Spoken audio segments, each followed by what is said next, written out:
अस्सलाम वालेकुम, मैं हूं अलीना फ़ारूक शेख। सबसे पहले बात करते हैं, खबर बड़ी गर्दिश कर रही है कि हुकूमत सोशल मीडिया पर मज़ीद ग्रिप अपनी टाइट करने का इरादा रखती है और इस सिलसिले में कानून साजी करने से मुतल्लिक गौर कर रही है। और ये भी ज़रा इससे मुतल्लिक दावा किया जा रहा है कि शायद इस सिलसिले में कोई कानून साजी है, कोई ड्राफ्ट है जो कि तैयार हो गया है तजावीज़ का। मुख्तलिफ मीडिया आउटलेट्स के ऊपर ये रिपोर्ट हो रहा है, लेकिन सबसे ज़्यादा जो डिटेल्स हैं इससे मुतल्लिक वो सहाफ़ी नादिर गुरमानी ने शेयर की हैं, जिनके मुताबिक इसका मेन जुज़ ये है कि फ़ेक न्यूज़ फैलाने वालों के ख़िलाफ़ मज़ीद घेरा तंग किया जाएगा।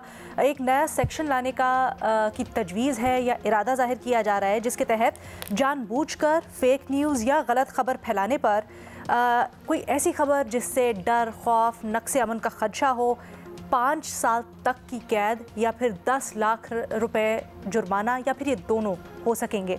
साथ ही साथ ये भी बताया गया इस खबर के अंदर कि फ़ेक या गलत खबर यानी मन घड़त या फिर गलत खबर की कोई डेफिनेशन वाज़े तौर पर नहीं बताई गई है और इसको यानी फ़ेक न्यूज़ फैलाने को नाकाबिले ज़मानत जुर्म करार देने की भी तजवीज़ दी गई है।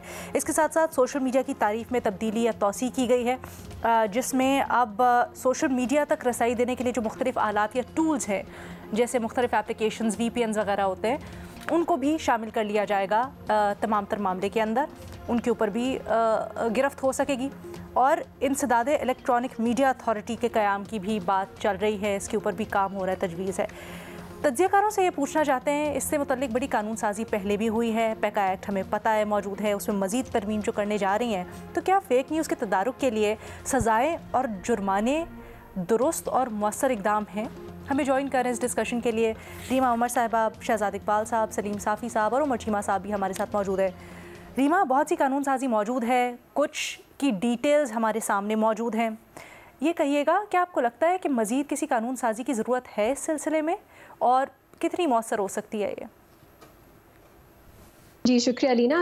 2-3 बुनियादी बातें मैं भी करना चाहूँगी कि ऑब्वियसली ड्राफ्ट हमारे सामने नहीं है तो डिटेल में प्रोविजन बाय प्रोविजन एनालिसिस नहीं हो सकता। पहली बात तो ये कि जो भी रिसर्च ऐसी लेजिस्लेशन पे हुई है जो फेक न्यूज़ को काउंटर करने के लिए या क्रिमिनलाइज करने के लिए बनाई जाती है, उसकी जो कंक्लूजन्स है वो ये है कि ये काउंटर प्रोडक्टिव साबित होती है। आपने भी मेंशन किया कि फेक न्यूज़ को डिफाइन करना बहुत मुश्किल है। अक्सर स्टेट्स सेल्फ इंटरेस्ट के लिए, अपने इंटरेस्ट के लिए उसको इस्तेमाल करती हैं, डेफिनेशंस जानबूझ के वेग रखी जाती हैं और ओवरऑल इसका फ्रीडम ऑफ एक्सप्रेशन पे, मीडिया की आज़ादी पे, जर्नलिज्म पे, रिपोर्टिंग पे बुरा असर पड़ता है। दूसरा, मेरा ख्याल है कुछ जो ये करना चाह रहे हैं इन अमेंडमेंट्स के थ्रू, ऑलरेडी वो कवानीन मौजूद हैं, रेगुलेशंस की सूरत में, कोड्स ऑफ कॉन्डक्ट की सूरत में, मजीद आपकी क्रिमिनल लेजिस्लेशन की सूरत में, तो ये डुप्लीकेशन होगी। या कुछ ऐसे ऑफेंसेस हैं जो मेरी नज़र में ऑफेंसेस होने ही नहीं चाहिए, वो भी इंट्रोड्यूस करने की कोशिश है। और तीसरा, एक और मैंने जो एक रिपोर्ट पढ़ी उसमें ये लिखा था कि वो ट्राइब्यूनल स्पेशल बनाएंगे जो पीका के ऑफेंसेस ट्राई करेंगे। मेरी इस पे राय ये है कि जो स्पेशलाइज्ड ट्राइब्यूनल्स हम हर चीज़ के लिए बना देते हैं, वो जो बुनियादी मसाइल हैं आपके इंसाफ के निज़ाम के साथ, आपके जस्टिस सिस्टम के साथ, उनको हल नहीं करते।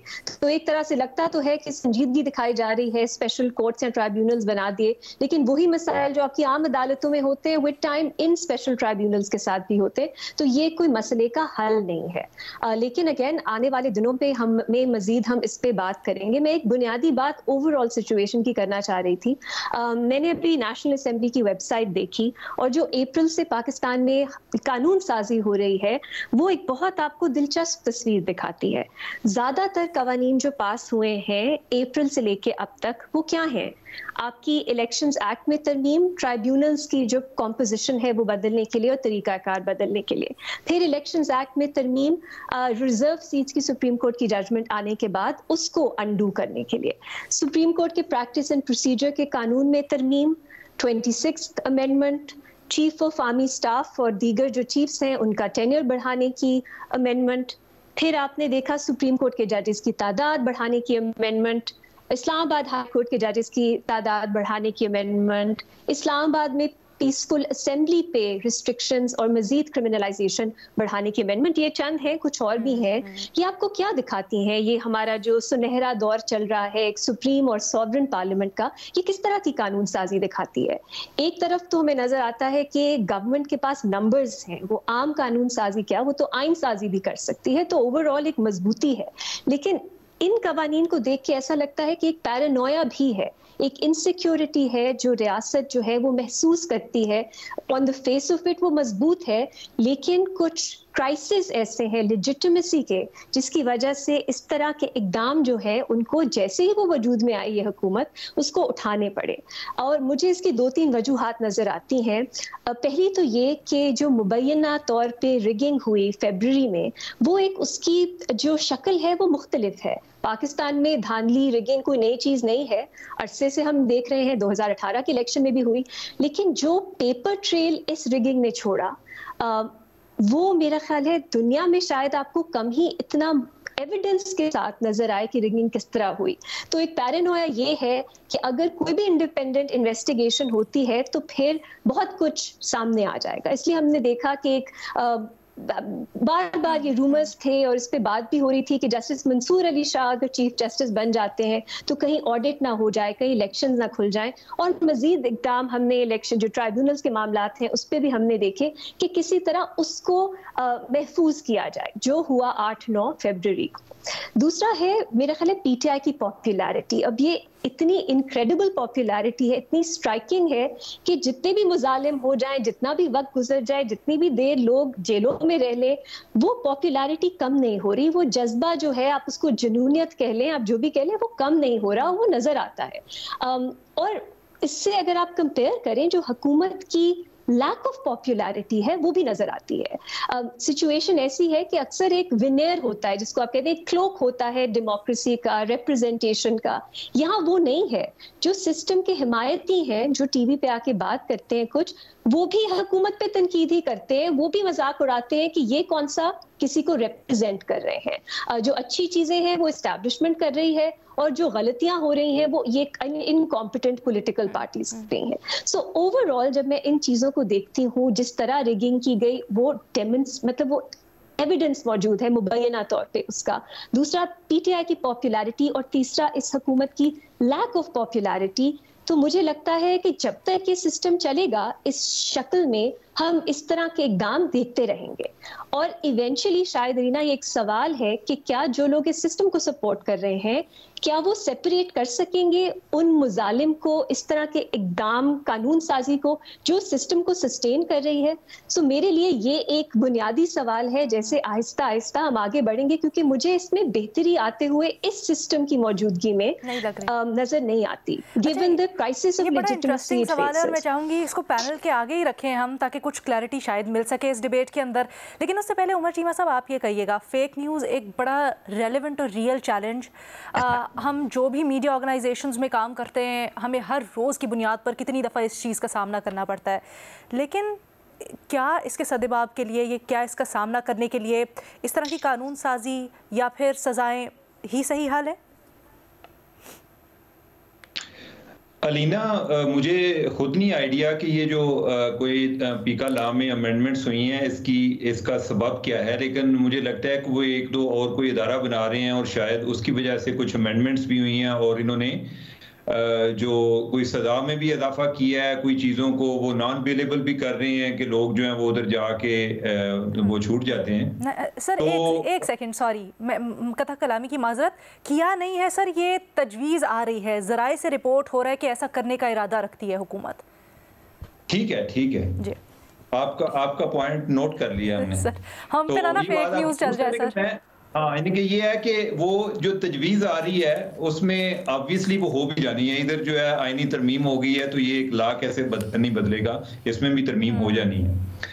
पहली बात तो ये है कि मैं एज अ जर्नलिस्ट, मैं फेक न्यूज़ के हवाले से मेरा बड़ा सीरियस कंसर्न है, और मैं उसको बिल्कुल जो है ना, इसके मामले में कोई किसी रैयत के हक में नहीं हूँ।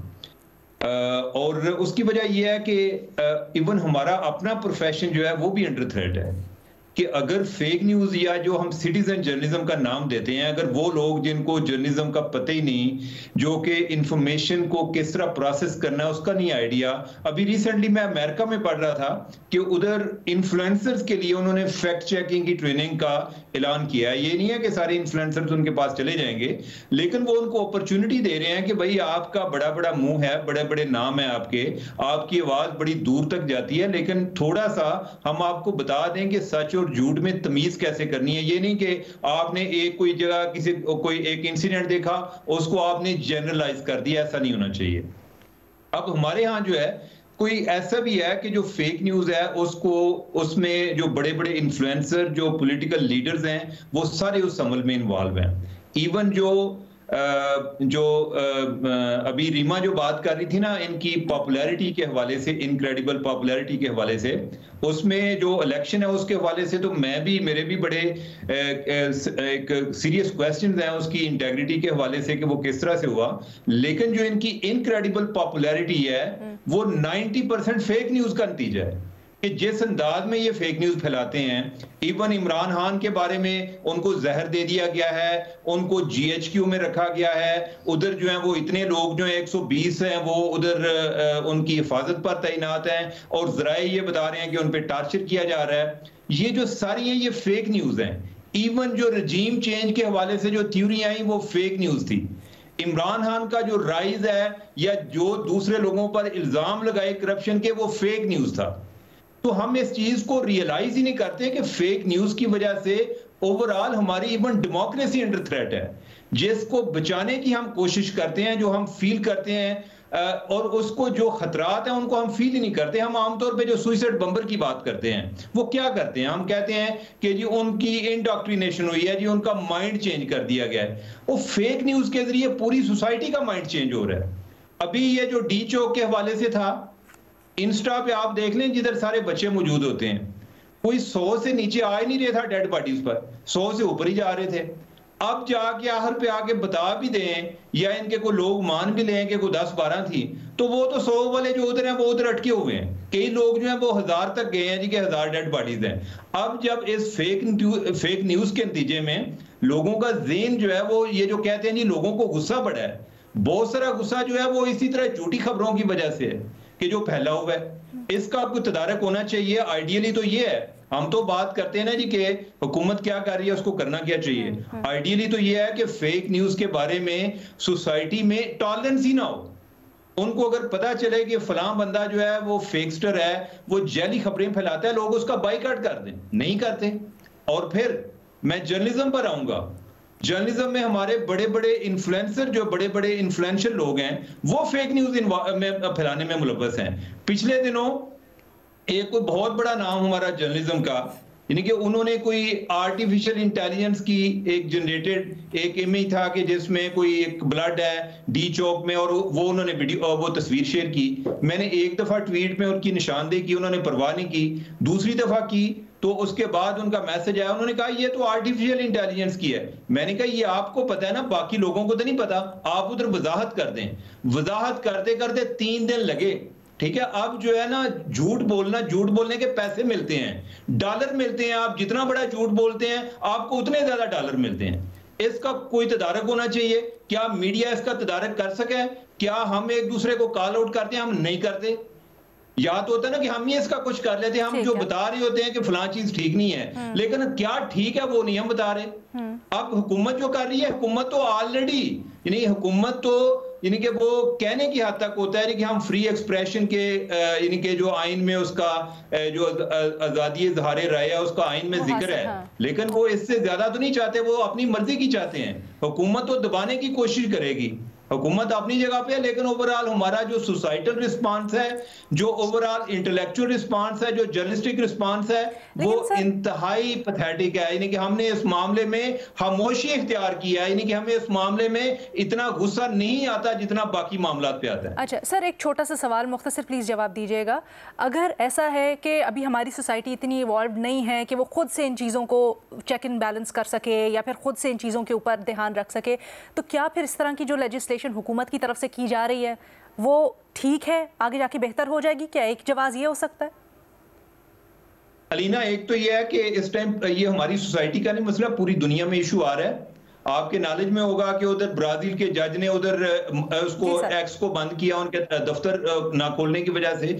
उसका बर्तानिया के साथ भी चल रहा है, उसके प्राइम मिनिस्टर के साथ इशू चल रहा है, यूरोपियन यूनियन के साथ इशू चल रहा है, वो उसको रेगुलेट करने की कोशिश कर रहे हैं। हमारे मामले में वो सोशल मीडिया वाले हमें लिफ्ट ही नहीं कराते। एक्स इतनी देर से बंद किया हुआ है, क्या ये जो हुकूमत रेगुलेट करने की कोशिश कर रही है ये फिर दुरुस्त है फिल वक्त? नहीं, मैं तो ये कह रहा हूं कि हुकूमत जो है, यानी कि मैं तो या तो हुकूमत को कोई ऑप्शन दूं ना कि हम खुद कर रहे हैं, हम खुद कुछ भी नहीं कर रहे।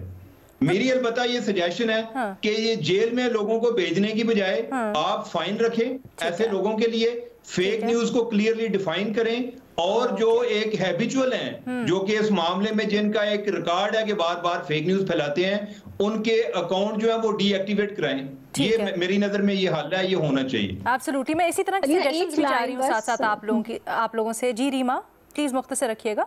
जी एक अलीना जी मुख्तसर, देखिए ये मेरा ख्याल है कोई भी नहीं डिनाई करेगा कि डिसइंफॉर्मेशन, मैं फेक न्यूज़ इस्तेमाल नहीं करती, वो बहुत लूज टर्म है, लेकिन डिसइंफॉर्मेशन एक पूरी दुनिया के जमहूरियत के लिए क्राइसिस पैदा कर रहा है और इसको एड्रेस करना बहुत अहम है। लेकिन यहाँ पे जब हुकूमत कानून साजी या कोई ड्राफ्ट हुकूमत की तरफ से आता है, हमने उसको असेस करना है कि क्या वो जो इकदाम ले रहे हैं वो नेसेसरी हैं, रीजनेबल हैं, प्रोपोर्शनेट है। हमारा काम तो इनिशियली ये होना चाहिए, वरना अलीना बहुत सी आपके पास रिपोर्ट्स मौजूद हैं, आपके पास पेपर मौजूद है, तजावीज मौजूद है जो डिजिटल राइट्स की जो ऑर्गेनाइजेशंस हैं उनकी तरफ से आई हैं कि इस मसले का हल क्या है, लेकिन हुकूमत उसको तो नहीं देख रही। तो मेरा ख्याल है यहाँ पे बात आ जाती है कि उनका असल में मकसद क्या है। इसलिए जो मैंने आपको पूरी कानून साजी की लिस्ट दी, वो आप इसको सेपरेटली हर कानून को देखेंगे, शायद आपकी जो पिक्चर है मुख्तलिफ नजर आए। अगर आप ओवरऑल कॉन्टेक्स्ट में देखेंगे, शायद आपको तस्वीर जो है वो मुख्तलिफ नजर आए। तो मेरा ख्याल है ये अहम है कि हम अपने ऊपर बर्डन ले लें कि हम जो है जब तक कुछ बेहतर तजवीज नहीं करेंगे तो हुकूमत जो भी कर ले। आई थिंक हमारी प्राइमरी रिस्पॉन्सिबिलिटी जो हुकूमत कर रही है उसको असेस करने की भी होनी चाहिए, क्योंकि फंडामेंटल राइट्स की कुछ तो हैसियत रहने देना लीना, वरना अगर कोई भी मसला है, पीटीआई आ गई तो गवर्नमेंट कुछ भी करे, फेक न्यूज हो रही है तो गवर्नमेंट कुछ भी करे, अनलेस हम बेहतर हल नहीं देते हम क्या खामोश रहे? I think this is very important. और हमने अब बहुत देख लिया कि खामोशी की वजह से ये किस किस किस्म के इकदाम है जो हमारी पार्लियामेंट से कानून साजी के जरिए, हुकूमत की पॉलिसीज, उनके इकदाम के जरिए हमें आ रहे हैं। तो मेरा ख्याल है ये बैलेंस जो है ये जरूरी है। उमर भी कुछ कहना चाह रहे हैं? रीना, मैं इसमें मुख्तसर ही रखूंगा। मैं ये कहूंगा कि जो रीमा बात कर रही है ये बिल्कुल दुरुस्त बात है, और सिविल सोसाइटी को चाहिए कि वो इस मामले में एक ड्राफ्ट लेकर आए, एक कंपीटिंग ड्राफ्ट लेकर आए। ये होना चाहिए, लेकिन ये है ना कि जब तक वो हमारे पास नहीं आएगा हम क्या बात करेंगे। ये आना चाहिए। और खास तौर पे जो डिजिटल राइट्स पे लोग काम करते हैं या जो इस इशू पे इंटरनेशनल लेजिस्लेशन पे नजर रखे हुए हैं, उनको लेकर आना चाहिए कि जैसे उनके पेपर्स तजावीज एग्जिस्ट ऑलरेडी। नहीं, लेकिन रीमा ये तो बात नहीं है ना कि वो ऑलरेडी एग्जिस्ट करते हैं। हम जब बात कर रहे हैं कि ये फलां चीज गलत है, हमें ये भी बताना चाहिए कि क्या चीज और कैसे ठीक हो सकती है, यानी कि वो ड्राफ्ट आ जाए। ठीक है जी, एक छोटी सी ब्रेक लेते हैं। ब्रेक के बाद वापस आएंगे सलीम साफ़ी साहब और शहजाद इकबाल साहब की राय। फेक न्यूज़ के तदारुक के लिए हुकूमत जो तजावीज़ लेकर आ रही है, यानी पैका कानून में तरमीम, सज़ाएँ, जुर्माने, क्या वो दुरुस्त कदम है रोकथाम के लिए इस मसले की? सलीम साफ़ी साहब, क्या राय है आपकी? और ये भी ज़रूर कहिएगा, ब्रेक से पहले जैसे हम डिस्कशन कर रहे थे और ये राय सामने आई कि जमहूरियत के लिए थ्रेट है फेक न्यूज़, क्या समझते हैं कितना वैलिड कंसर्न है? और हमने देखा अभी अमरीकी इंतखाबात में इसकी एक झलक नज़र आई, जहाँ पर फेक न्यूज़ थी डेफिनेटली, लेकिन फिर जमहूर की राय भी प्रिवेल की। तो कैसे ये मामला हल किया जाए? देखिए, अबलाग के जो ज़राए हैं, वो टीवी है, वो अखबार है, वो फेसबुक है, वो यूट्यूब है, वो ट्विटर है, वो कोई और मीडियम है, उस पे तो किसी किस्म की कदगन नहीं होनी चाहिए। और एक सोसाइटी में तनकीद की और ख़बर देने की मुकम्मल आज़ादी होनी चाहिए।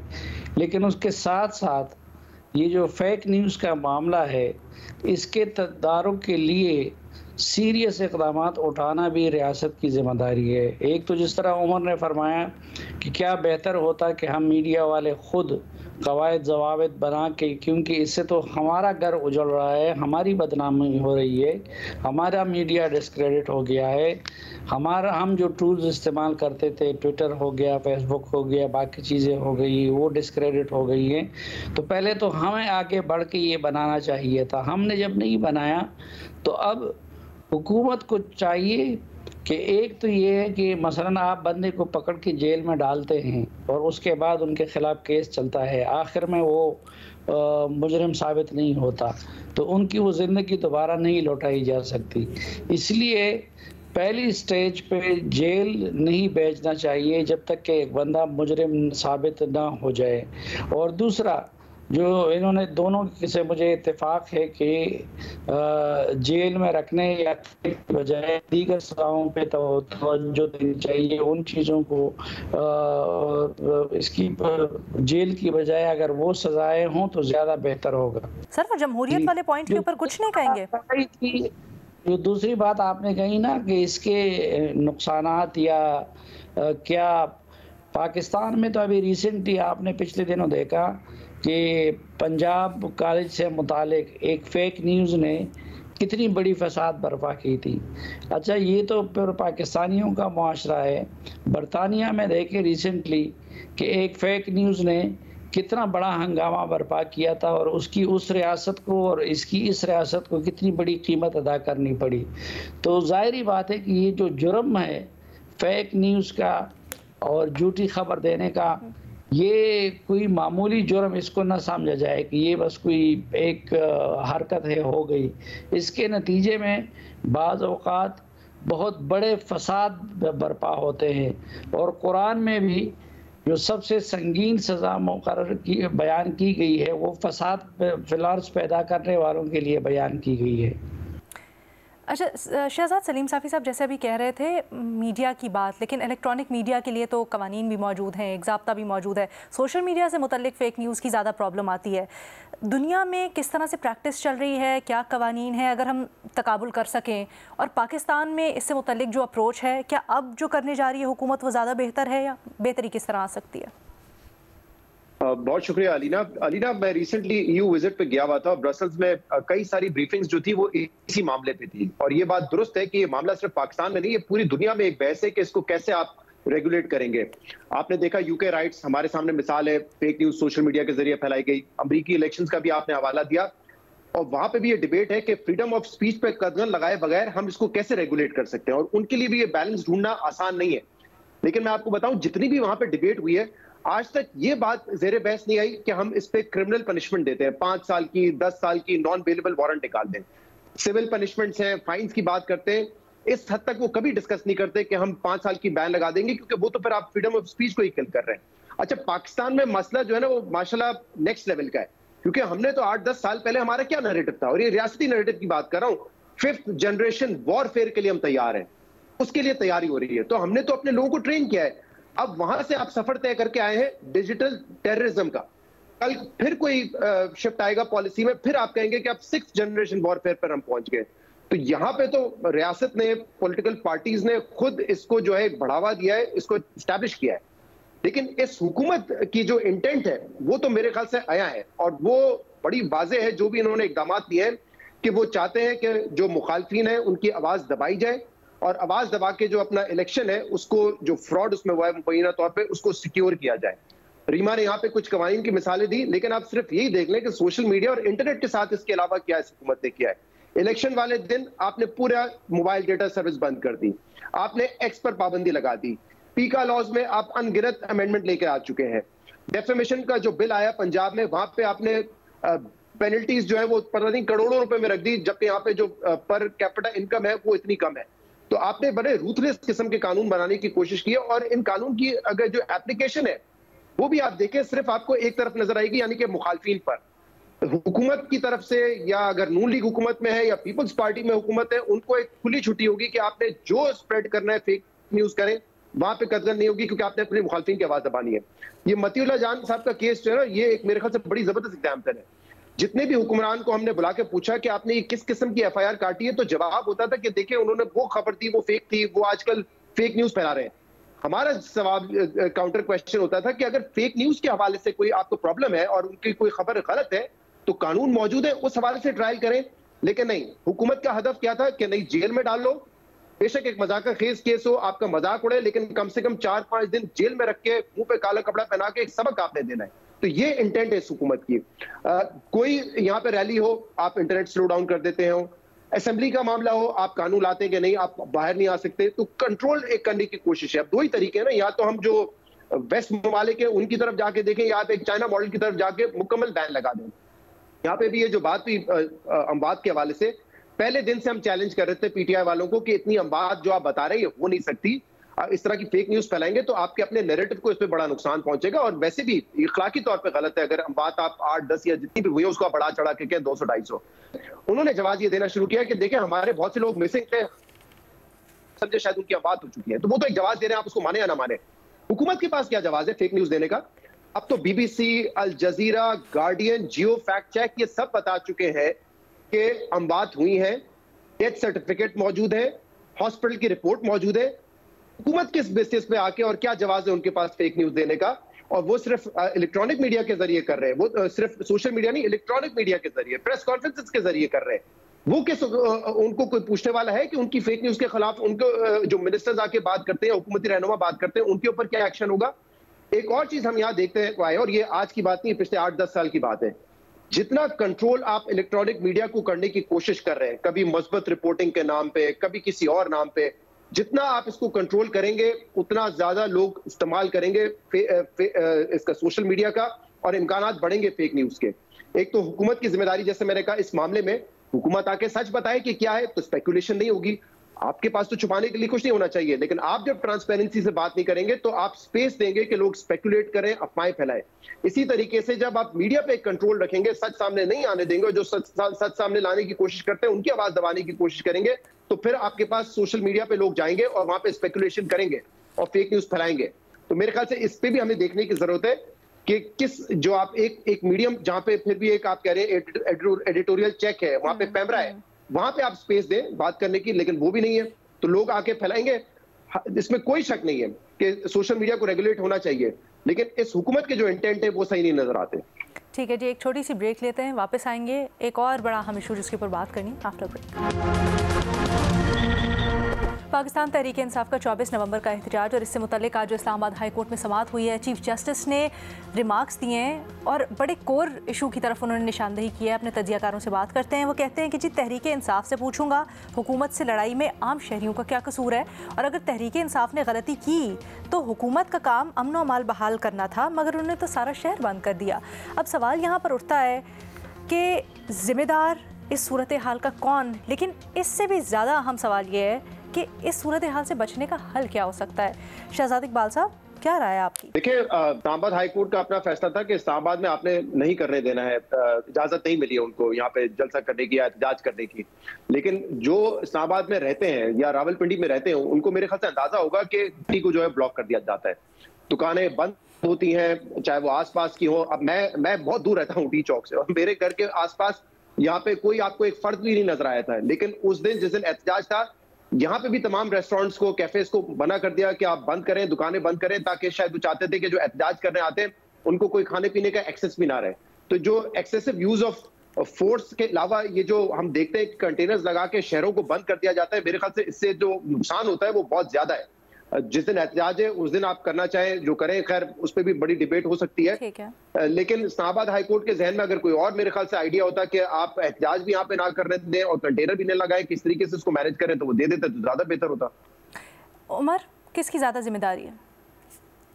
अलीना, जो हाई कोर्ट ने कहा कि हम PTA वालों को बुलाकर पूछेंगे कि उन्होंने ऐसा क्यों किया, तो मेरे ख्याल उसमें काफी हद तक जवाब मिल जाएगा, क्योंकि अगर अदालत का ऑर्डर है तो उन्होंने नहीं किया। तो ये इस लिहाज से उनका एक ट्रैक रिकॉर्ड ये है कि लास्ट टाइम सुप्रीम कोर्ट ने ऑर्डर किया था कि वो पेशावर मोड से आगे नहीं आएंगे, लेकिन तब भी वो डी चौक आए थे। तो एक लिहाज से ट्रस्ट डेफिसिट भी है कि उसको एंटिसिपेट करते हुए गवर्नमेंट ने ये एक्शन लिए हुए थे। आइडियली तो यही है कि ये जो सूरत है ये ना होती, लेकिन इसमें दोनों पार्टीज का आपस में तावन चाहिए था। अगर वो नहीं तावन करते तो फिर वो एक अदम एतमाद वाली फजा रहती है और अनफॉर्चुनेट सिचुएशन जिस तरह की डेवलप हुई वो बाद में बनी। ठीक है उमर, बड़े आराम से कन्वीनियंटली आपने सवाल को साइड पे रख दिया। जिम्मेदार कौन सर? जिम्मेदार तो अगर देखा जाए तो पीटीआई जिम्मेदार है। मैं तो ये समझता हूं जब उन्होंने ऑर्डर की वायलेशन की है, वो इस्लामाबाद में एंटर हुए हैं, तो फिर आगे अगर आपने लॉ एंड ऑर्डर मेंटेन करना है तो उस सूरत में क्या होना चाहिए? अच्छा, मेरे ख्याल है कि इसके हवाले से कोर्ट को इस चीज को, इस अपॉर्चुनिटी को इस्तेमाल करना चाहिए कि क्या कोई ऐसी कोई डेटरेंस क्रिएट की जा सकती है कि कोर्ट का ऑर्डर जो है वो नेक्स्ट टाइम उसकी खिलाफवर्जी ना हो। अच्छा, now that is very interesting. Reema, अभी हाल ही में पब्लिक ऑर्डर और पीसफुल असेंबली एक्ट भी मंजूर हुआ है, उसके तहत कुछ रूल्स बनने थे, गो कि वो नहीं बने, लेकिन क्या मजीद इसको वज़ा करने की ज़रूरत है या फिर मसला कहाँ पर आ रहा है? देखिए लीना, दो मुख्तलिफ यार्ड स्टिक्स हैं जिससे हम मेजर करते हैं या असेस करते हैं। पीटीआई जो है, केपी हुकूमत अलग अपनी जगह, लेकिन जब वो प्रोटेस्ट कर रहे हैं इस्लामाबाद में, वो रियासत को रिप्रेजेंट नहीं कर रहे। तो वो अगर कानून की खिलाफ वर्जी करते हैं, अगर वो अदालत की हुक्म की ऑर्डर की खिलाफ वर्जी करते हैं, आपके पास कानूनी तरीका मौजूद है। अनफॉर्चुनेटली हम देख रहे हैं कि सैकड़ों की तादाद में लोगों को अदालतों में किस तरह हुडेड तरह से लेके जाया जा रहा है, किस तरह पश्तून लोगों को इस्लामाबाद में प्रोफाइल किया जा रहा है, उनके खिलाफ क्या हो रहा है। ये उसमें भी हम देख रहे हैं कि रियासत की जो ऑप्रेसिव टेंडेंसीज हैं वो और रेसिस्ट टेंडेंसीज हैं वो हमें नजर आ रही हैं। लेकिन जब हम नॉन स्टेट एक्टर्स या सिटीजन्स उनकी बात करते हैं तो उनको, अगर उन्होंने कोई कानून तोड़ा है तो सजाएं मौजूद हैं, अगर उन्होंने कोर्ट के ऑर्डर की खिलाफ वर्जी की है तो का ऑप्शन मौजूद है। लेकिन मेरे लिए इसको इक्वेट करना रियासत के साथ, वो मुझे एक्चुअली समझ नहीं आता। मेरी ट्रेनिंग तो यही है कि हम टैक्स पेयर्स हैं, हमारे टैक्सेस से रियासत चलती है, पुलिस, रेंजर्स, फौज, आपकी हुकूमत। मेरा प्राइमरी सवाल जो है वो रियासत से होना चाहिए, और रियासत है जो मेरे फंडामेंटल राइट्स, बाकी पाकिस्तानी शहरियों के फंडामेंटल राइट्स जिसने प्रोटेक्ट करने हैं। मेरा सवाल उनसे होना चाहिए कि उनके जो इकदाम हैं क्या वो रीजनेबल हैं, क्या वो जरूरी है, क्या वो प्रोपोर्शनेट है या नहीं है। मेरा काम ये नहीं होना चाहिए, और मुझे लगता है अदालत का भी ये काम नहीं होना चाहिए कि वो स्पून फीड करें कि आप ये कर लें या ये कर लें। जो रियासत करती है क्या उसके लिए वो जरूरी था वो करना? क्या उन्होंने एक्सेसिव एक्शन लिया, यूज ऑफ फोर्स की, या उन्होंने एक्सेसिव सेंसरशिप की, ब्लॉकेज किए? ये सब जो है ये सवाल कहीं खो गए हैं पाकिस्तान में। अब अगर हम अग्री करते हैं एक ओवरऑल ऑब्जेक्टिव से, फेक न्यूज की आप ले लें बात, या कि इस्लामाबाद बंद नहीं होना चाहिए, किसी भी सियासी पार्टी को आके धरने दे के हुकूमत नहीं गिरानी चाहिए, आप उससे एग्री करें, लेकिन इसका मतलब ये नहीं है कि उसके बाद हुकूमत जो भी करे वो सही हो जाता है या उनको प्रोटेक्शन है। क्योंकि लीना, प्रॉब्लम क्या है इस सिस्टम की, इस हुकूमत की अकाउंटेबिलिटी यही है। वो अदालतों में जाके वो सजाएं उन्हें नहीं मिलेंगी, उनकी अकाउंटेबिलिटी वो है जो हम टीवी पे कर रहे हैं। बाकी जो पीटीआई ने किया, उनके प्रोटेस्टर्स जो हैं वो अदालतों के चक्कर काट रहे हैं, वो जेलों में हैं। तो अगर हम भी ये नहीं करेंगे और हम भी इक्वेट करने लग जाएंगे, देखिए पीटीआई ने भी ये गलत किया, हुकूमत और क्या करती बेचारी, तो फिर हुकूमत की अकाउंटेबिलिटी कहाँ जाएगी? क्योंकि I think this is very important मेरी नजर में कि हम इसको इक्वेट ना करें। हम जो किसी ने अगर कानून तोड़ा है, उनका अलग एक तरीकाकार मौजूद है उनकी अकाउंटेबिलिटी का, लेकिन हुकूमत जब इंसानी हकूक की खिलाफ वर्जी करती है, इस तरह के इकदाम लेती है, अदालत का मुझे तो रिमार्क्स बहुत माइल्ड लगे, सॉरी टू से। जो इस्लामाबाद में आज भी हो रहा है, आप लोगों को रोक के उनके मोबाइल फोन्स चेक कर रहे हैं, इमरान खान की तस्वीर अगर है तो आप उन्हें रोक रहे हैं। ये अलीना, ये मैं बहुत इस पे मैंने कोई पेपर्स नहीं लिखे, लेकिन जो मुझे नजर आ रहा है, जो सामने हमारे फैक्ट्स है, मुझे हुकूमत का रद्द अमल, उनके इकदाम एक्सेसिव, अनरीजनेबल, डिसप्रोपोर्शनेट लगे हैं और इंसानी हकूक की खिलाफ वर्जी कॉन्स्टिट्यूट करते हैं। ठीक है, इन मेनी वेज। ठीक है, अच्छा उमर, इसमें सिर्फ एक जुमला मैं ऐड करना चाहूंगा अलीना, क्योंकि अभी हम जब देख रहे थे ये 4-5 दिन जब यहाँ पे एहतजाज था, पूरे पाकिस्तान में मोबाइल सर्विस डाउन थी। और आप कहती हैं कि जिम्मेदार कौन है? अगर आप किसी बिजनेसमैन से पूछें, कोई सॉफ्टवेयर हाउस है, कोई फ्रीलांसर है, कोई फूड पांडा में डिलीवरी सर्विस कर रहा है या कोई इन ड्राइव चला रहा है, आप जरा उनसे पूछें कि आप किसको ब्लेम करते हैं? क्या इसकी जिम्मेदारी उन पर आती है एहतजाज करने वालों की? वो नहीं, कि वो कहते नहीं हुकूमत पे आती, क्योंकि कराची में बंदा बैठा हुआ है, उसका क्या ताल्लुक है यहाँ पे एहतजाज से? लेकिन उसका मोबाइल डेटा इसलिए नहीं चल रहा है ताकि एक्सेस ऑफ इंफॉर्मेशन को रोका जाए, ताकि वो तस्वीर ना पोस्ट कर सके, तस्वीर सेंड ना कर सके। तो उसकी क्या गलती? वो तो यहाँ से कोई 1500 किलोमीटर दूर बैठा हुआ है। सलीम साफी साहब, देखिए, पहली फुर्सत में तो जिम्मेदारी हुकूमत की है और दूसरे नंबर पर जिम्मेदार वो पीटीआई है। हुकूमत ने जिस तरीके से रोकने की कोशिश की, उससे बड़ा लगो कोई तरीका नहीं हो सकता था। जिस बेहुदा तरीके से उन्होंने रोकने की कोशिश की और इस्लामाबाद के साथ साथ बाकी मुल्क को भी बंद किए रखा, तो ज़्यादा जिम्मेदार तो हुकूमत है। लेकिन पीटीआई ने भी हाई कोर्ट के आर्डर के बावजूद डी चौक जाने की कोशिश की, तो इस लिहाज से वो भी जिम्मेदार है। तो इससे पहले आपने देखा होगा कि मौलाना फजलुर रहमान का धरना था, लेकिन उनकी हुकूमत के साथ जो मुज़ाकरात हुए, तो वो उसमें जो मकाम तय किया गया, उधर आके उन्होंने अपना एहतजाज भी रिकॉर्ड किया और उसकी वजह से इस्लामाबाद के लोगों को न हुकूमत ने कोई तकलीफ पहुंचाई और न मुजाहिरीन ने कोई तकलीफ पहुंचाई। ये उस तरीके से हो सकता था, लेकिन पीटीआई ने हुकूमत के साथ वो चीज़ भी नहीं मानी कि संजानी हो या ये दूसरी जगह जो इस्लामाबाद में इस्तेमाल होती है। एक और ज़्यादती इस वक्त हुकूमत की तरफ से हो रही है और ये इतलात मिल रही है कि जी पख्तूनों को इस्लामाबाद में जहाँ पे भी जो रेडी लगाने वाले हैं, जो गरीब मजदूर हैं, उनकी पकड़ दकड़ हो रही है या उनको मुख्तलिफ तरीक़ों से तंग किया जा रहा है। बाज़ ऐसी इतलात भी आई हैं कि हॉस्टलों से भी पख्तून तलबा को गिरफ़्तार किया गया है। तो अगर ये चीज़ है तो इस पे हुकूमत को फ़ौरन रोक देना चाहिए ये किस्सा, क्योंकि इसका फ़ायदा नहीं बल्कि बहुत बड़ा नुकसान हुकूमत को भी होगा और मुल्क को भी होगा। ठीक है जी, आज के प्रोग्राम से इतना ही। अल्लाह हाफ़िज़।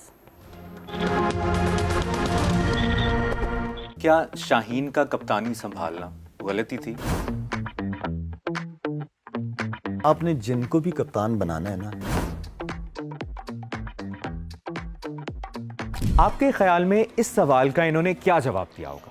अपना जवाब रिकॉर्ड करें, सोशल मीडिया पर अपलोड करें और जियो पॉडकास्ट के हैंडल्स को टैग करें और बेहतर जवाबात को हम बनाएंगे अपने प्लेटफॉर्म्स का हिस्सा। जियो पॉडकास्ट के साथ जुड़े रहें और अपना जवाब पूरी दुनिया तक पहुंचाएं।